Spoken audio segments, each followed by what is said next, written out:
Good afternoon. Yes, I'm on. Good afternoon. Welcome to the session, Work Smarter, Not Harder. And let me start off with a question. Who of you is busy? Please raise your hand. That's like half of you. All right, so the other half can have just a nice Friday afternoon. You probably don't need this session, or let's talk about how I define busy. Because with busy, I mean that your mind is full with all these thoughts and that your mind is very busy. And that you have all these thoughts coming up right when you want to relax. Like it's 9 o'clock at night and you just want to have a moment for yourself. You want to watch Netflix or do anything else. And right at that time, thoughts start popping up like, oh, I forgot to call this person. I need to do this. Whoever has that? Okay. And I think the people who were not raising their hand, they have that probably in the middle of the night when they wake up sweating, wondering how things are. So I hope that in this session, I hope that I can learn you a few things that will help you to manage all these running thoughts in your brain and in your mind, because they can be really annoying, isn't it? Well, let me tell you a little bit about the company, Think Productive. The only thing we do is coaching and training in the field of productivity. So we work on personal workflow, effective meetings, and how to handle email. I'll get to that later. So my name is Marcel, I'm Dutch, and I'm with Think Productive in West Africa. And I really like the process of working and to help people how they can organize their work better. I used to work in finance, so I think I can relate to your field of work. I did it for a number of years. Then I moved to Africa. I lived in Kenya for a while, Mozambique. And I came back in 2011, back to the Netherlands, and I worked in agriculture. So I worked in finance, then I worked in agriculture, and then finally I discovered that I was actually more fascinated by the process of working instead of the actual work itself. So now I'm just telling other people how they could do their work. And to me, that doesn't even feel like work. Anyway, what I'm actually going to try this afternoon is to turn you guys into productivity ninjas. At least that you can start the journey towards it. Because Think Productive is founded by Graham Olcott, and he's the author of this book, How to Be a Productivity Ninja. And in this book, he describes 9 characteristics of a ninja and what we can learn from that in our daily work as knowledge workers. Okay? So you'll get a free copy of the full ebook version of this book in the coming days. Based on if you registered when you walked into the room and you have given your email address, upon registration, we'll make sure that you get details so you can get this ebook version. So I'm going to try and talk you, making you productivity ninjas. Well, first, before I can do that, if we think about being busy and there are so many things to do, the first thing that usually comes to mind is that we should take a time management workshop. Okay? Well, according to us, time management has become a myth. That's no longer working. Because time management used to work when the world was still like 20, 30 years ago, when the world was not changing at the pace it does today, and I think you've heard that in many sessions over the last 2 days. And also the amount of information that we have to digest, or at least that comes towards us, is so high and the world is changing so fast that time management is no longer the game.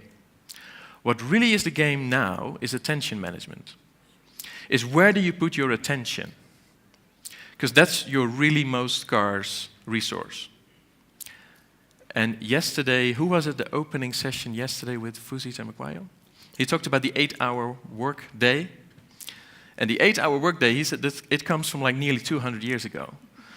And if we talk about time management, we're trying to make the best out of those 8 hours. But if you talk about attention management, we don't have 8 hours of our full, focused, best, sharpest attention. It's just 2 to 3 hours a day that you are at your best, able to deliver your best work, because that's the time your brain can focus fully. And it depends when those 2 to 3 hours are, how they are spread out during the day. So we have morning people, evening people, night people perhaps. My best hours, I'm really sorry to say, are usually between 9 and 11 in the morning. So it's now 2:30. So I hope it won't be that bad. No, but if I really want to think, to do some thorough mental work, like developing a new product, a new training program, then I try to do that as much as I can in the morning. So time management is no longer the game. Attention management is what the real game is. And I'll get back to that later several times. But if we talk about productivity, what is productivity?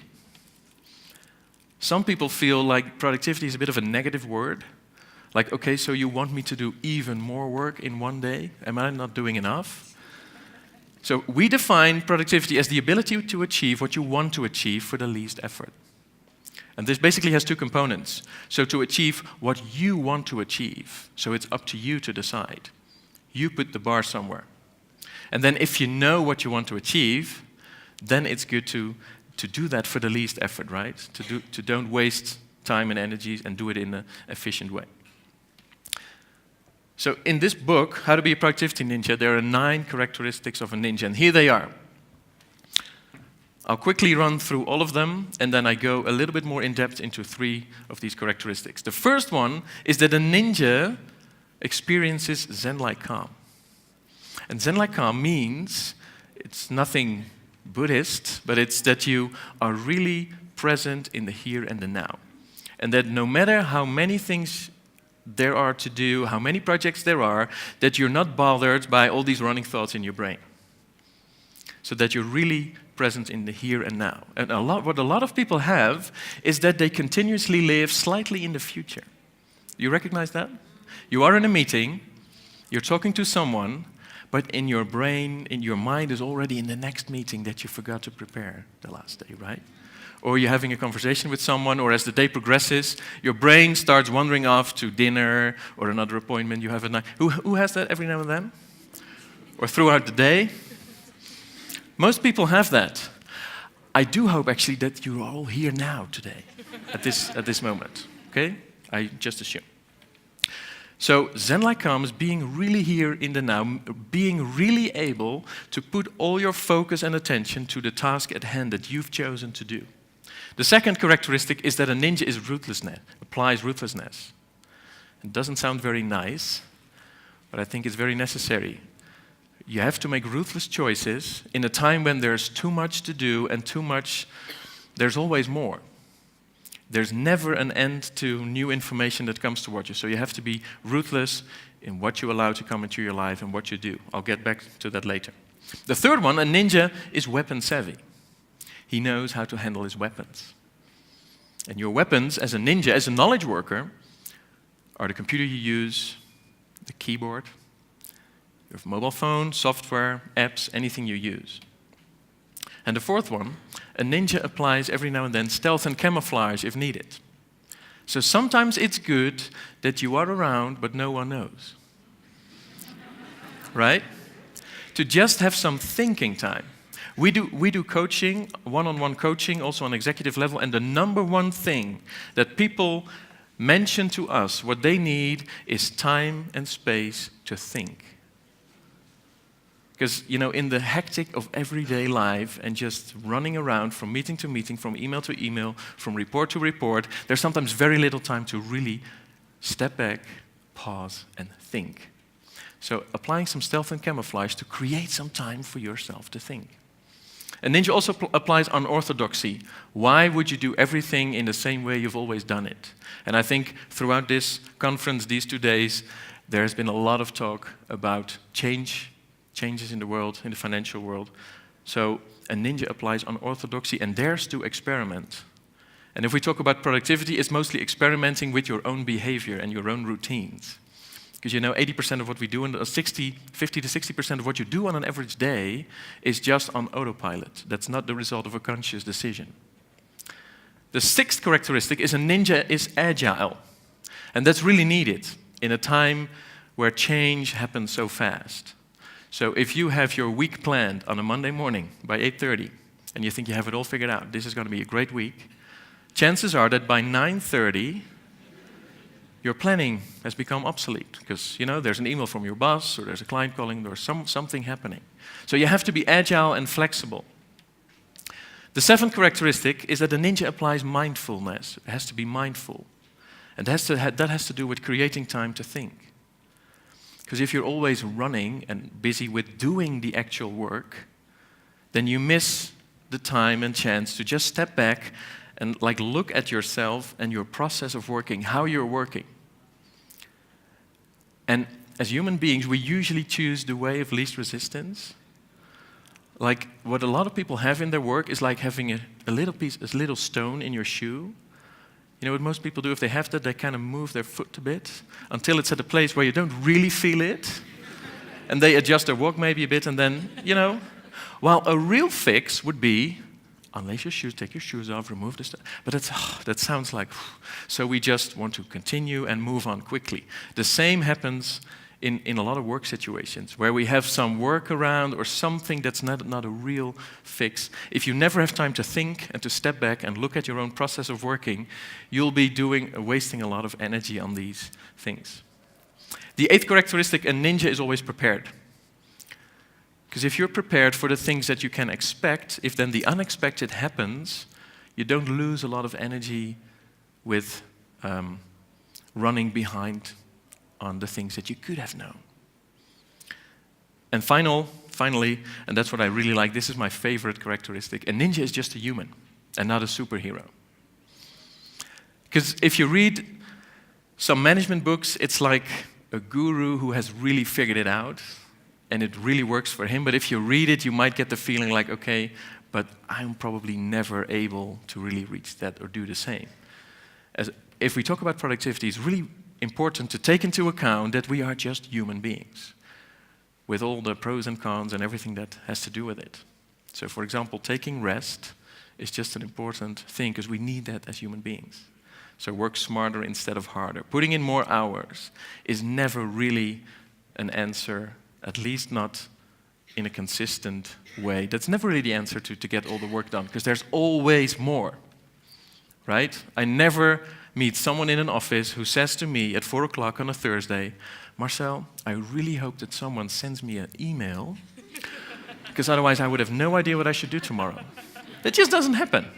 There's always more to do and more to think of. And these emails will keep coming, so they will add to the work. All right. So these are the 9 characteristics. Let's dig a little bit deeper into 3 of them. The first 3, Zenlike calm, ruthlessness, and weapon savvy. The first, Zenlike calm. You know, the idea of not having all these thoughts running around in your mind. And you might have days when you feel like this. And the terrible thing about this is that this might paralyze you. And you know what most people tend to do when it's very busy and they have a lot of things going on in their mind? They tend to focus not on the real important big things, but they start doing the small, minor things. Right? So if you have a list, then people tend to start working on some small things, like some quick wins, because then if you finish one of these things, you can cross it off. And that feels great, doesn't it? And then it releases endorphins in your brain, and your brain's like, yes, bring me some more. So that can be addiction to being busy. There's a lot of research done about that recently. And then you are very busy in your brain, and you start doing the things that don't bring you the biggest results, and that are not really creating the biggest impact, and are not the really important things. So the answer to that would be to get rid of all these thoughts in your brain, because your brain is not capable of managing them all. Your brain might try to convince you he is, but he's not. Because if your brain would be smart about managing all these things and all these commitments, he would remind you of things at the right time. But what our brain usually does is remind us of things at a time or at a location where there's absolutely nothing we can do about it. Right? If my brain reminds me at 9 o'clock at night that I should call someone, I'm like, come on, tell me at 4:30 in the afternoon or the next day 9, then I can do something with it. But our brain doesn't do that.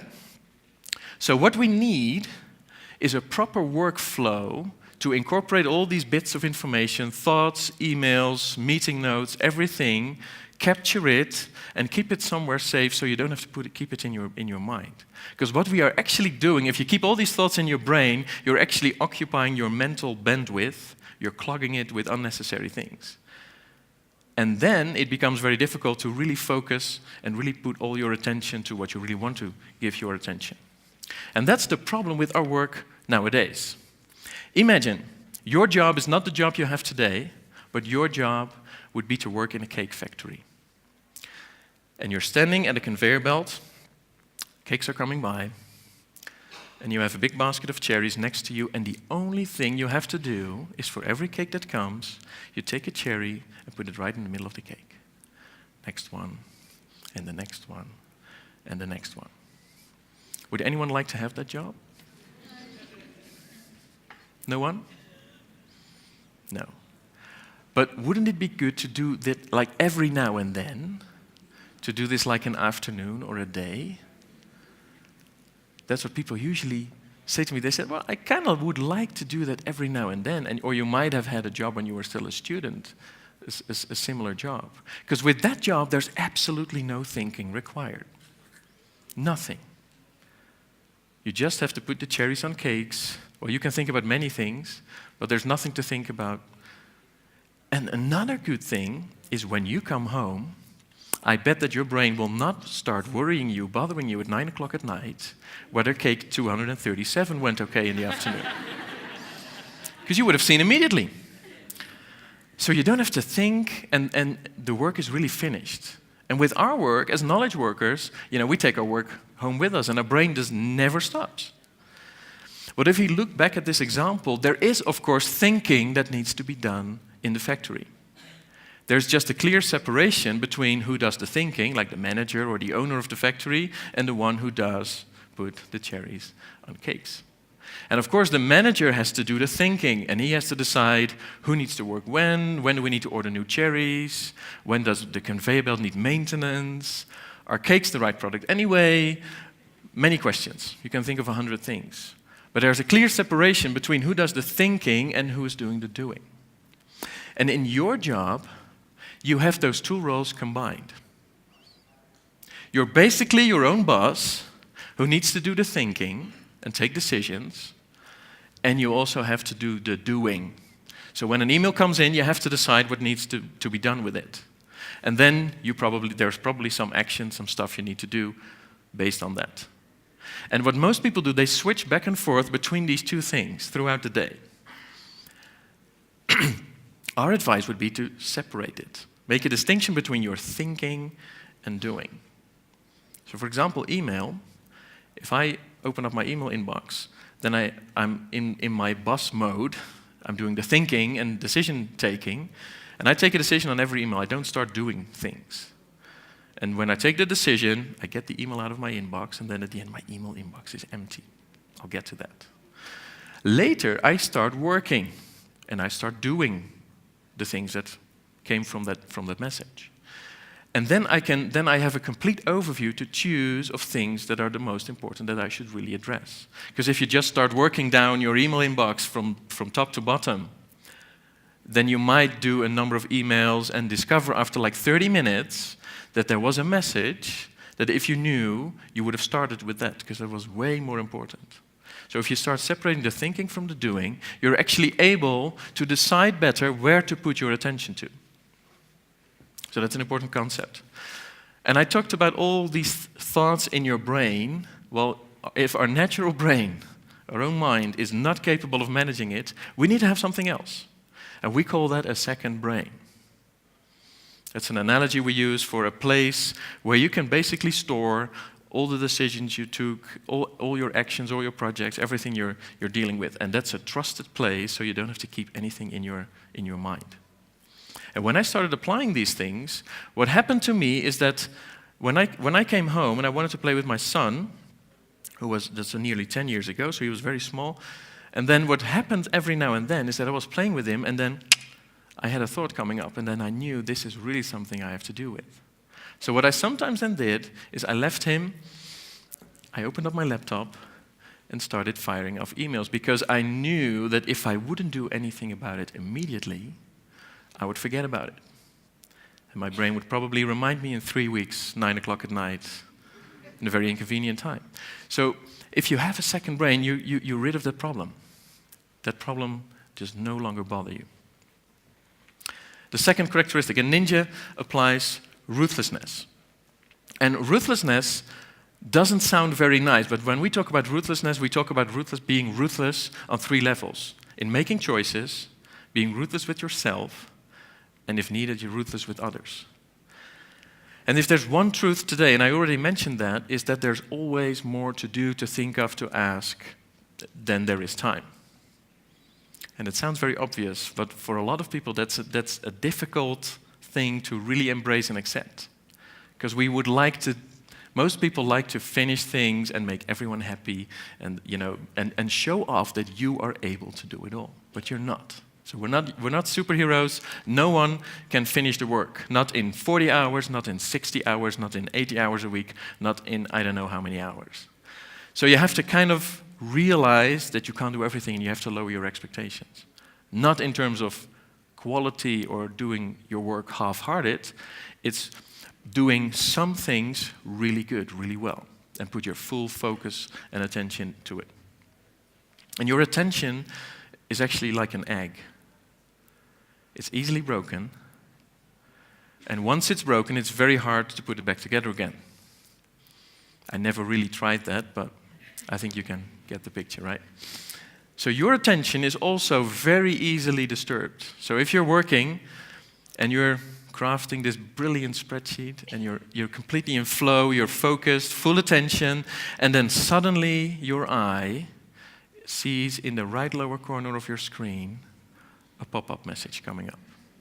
There's an email coming in. And then you can see the sender, and if you're quick, you can also see the first one or two lines. And what most people then do, we click the message, go to our inbox, and get distracted. Because that's kind of the way of least resistance that our brain really loves. And then we end up in our inbox, and then we answer this message. Message might take 2 minutes, but there are 10 other messages also in your inbox. And before you know it, you're 30 minutes in your inbox.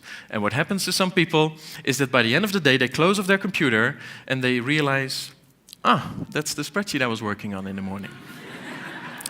And if you're lucky, you save it and leave it for the next day. Guard your attention. So protect your attention, and that also means that you cannot be throughout the day available to all your colleagues or team members.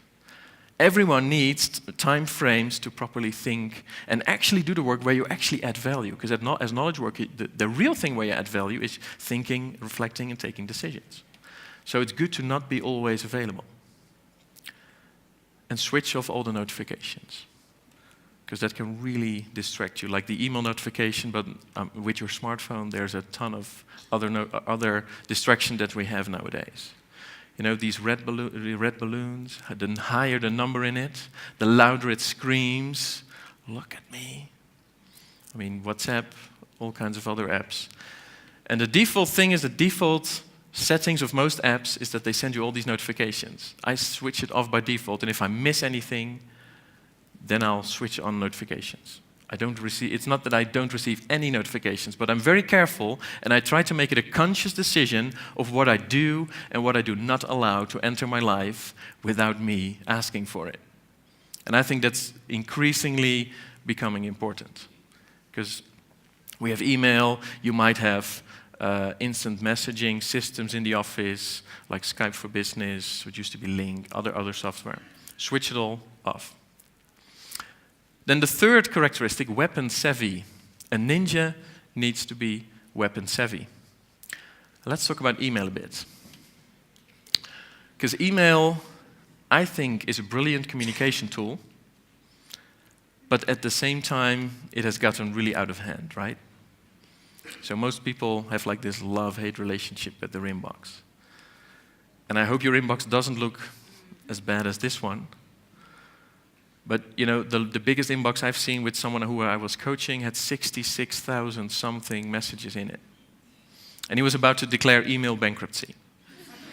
It was like, okay, I'm just done with it. I just sent everybody a message. If you've ever asked me something in the last 2-3 months, would you please be so kind to ask me again? It's not that I don't want to do things, but I just gave up an email and I'm trying to work on my productivity.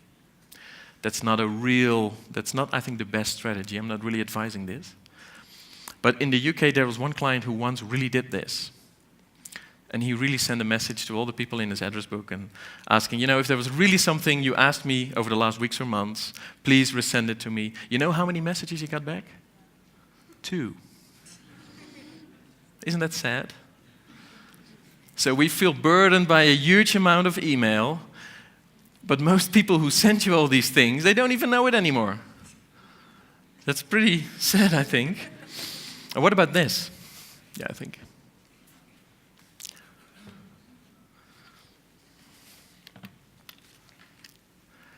Does this sound or look familiar?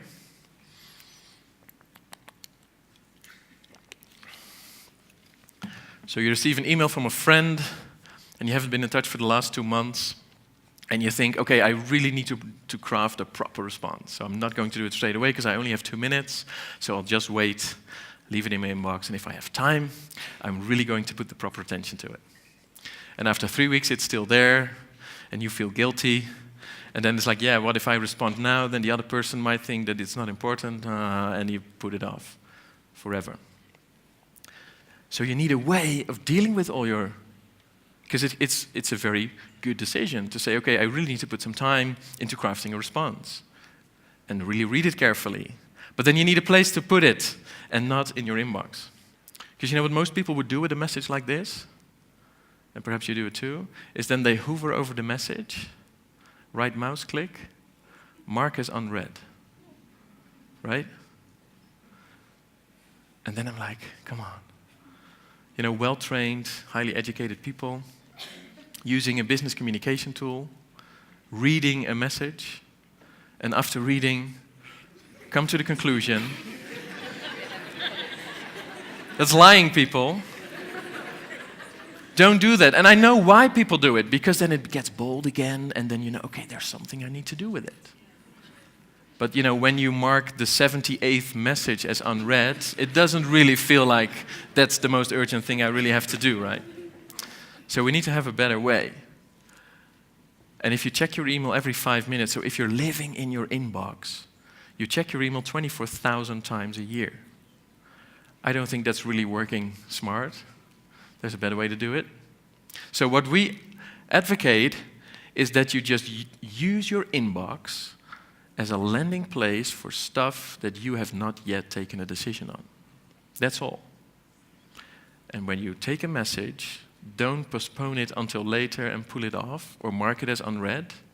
Did you know, by the way, that messages marked as unread in your inbox are the most read emails? Because people don't do it once. They do it on average 5 to 7 times. So don't do that. Don't put it off. Work with a proper system and empty your inbox. In the ebook you'll be getting, get to chapter 4, and there you'll be explained how you can organize your inbox. That's beyond the scope of this session. Then there you'll learn how to organize your inbox to become way more efficient, because you'll spend way less time in your email inbox. Then another thing, what about typing? I think an important weapon as knowledge worker is your keyboard. Very little people invest in it. And I think it's a weapon that you really should invest in, because a lot of people can increase their typing speed by 40–50% without too much effort. And imagine if you can increase your typing speed, how many hours that will save every week or every month or every year. But there's also another way which is even smarter, I think. Because there's also a way of why would you type over and over again stuff that you type regularly. Like some very simple things, like if I write a message, every email, at the end it's like kind regards Marcel or best regards Marcel. Why would I type that every time? I just have a 3-letter code and I just type it and then it automatically replaces it. Or what about a lot of stuff like a VAT number? Hard to remember, but you need to type it often. So there can be many things. Or what if you end a message with this line? I mean it, but I'm just too lazy to type it every time. So I use tools, such as Phrase Express, and if you use a Mac, you could use Text Expander. I don't have any shares in these companies, it's just a cool tool, so just go ahead. Which can save you a lot of time. So if you have, I'd say start from your next working day and start noticing things that you type often. Download a tool like this and start automating it. Saves you a lot of time. And with Phrase Express, you can even go further. So let's assume, talking about guarding your attention, let's assume you're working on a brilliant document and you're typing and it's really great. And suddenly you think, I might like a nice cup of coffee. But, you know, what you could do is then get up and walk to the coffee machine. Chances are that you bump into a colleague who starts asking questions or whatever. And then your brain, like the working memory of your brain, can only hold like 7 things at one time. And it works pretty random. So you were working very focused, very concentrated. So chances are that by the time you return to your desk from the coffee machine that you're completely distracted, start looking up things that your colleague mentioned or recommended or whatever. So that's a risk. So if you want to guard your attention, what I would do, I just type this and I press enter. And then Phrase Express, I'm not sure if everyone can read it. Phrase Express, I have a preset email. And it says, hi Jeroen, 1 coffee please, no milk, just a bit sugar, thanks Marcel. Then I press a key, and then I can just continue working. So I'm still in flow, it's really getting great, as you can see. And then I hopefully, after a few minutes, I get a nice cup of coffee at my desk. Or you might have other examples of things, or email messages that you write often. You can just think about it once, and then automate it further on. Oh, sorry. So Phrase Express or Text Expander can really save you a lot of time. All right, and then this, another practical thing you can apply immediately. Does it ever happen that you want to go on a website and buy something or whatever, and you want to log in, that you first have to figure out which email address you used? By the time you know that, then you don't know the password. So then you press forget password, go to your email inbox, wait for the message. Can take forever if you're waiting. You click the link, reset your password, do whatever you wanted to do, and the next time, exactly the same happens. Right? Some people recognize that? There's a solution for that too. Because there are tools, like 1Password, there are a few others, and again, I don't have shares in this, that can just manage your passwords for you. Because if you don't have a tool managing your passwords, chances are you have the same password over and over again, and it's a weak password too, which is very tricky, especially in this time. With a tool like this, I like the middle one, 1Password, because I have to pay for it. The other tools are free. And if a tool is free, then you are usually the product. And with passwords, that sounds a bit scary to me. So I use 1Password, there are many others. And what the tool does is exactly that. I have 1 password, and that opens like a vault, and in the vault are all my other login details. And when I go to the tool, I just select the site I want to go. What it does, it looks up the website, logs in, and prepares it for me.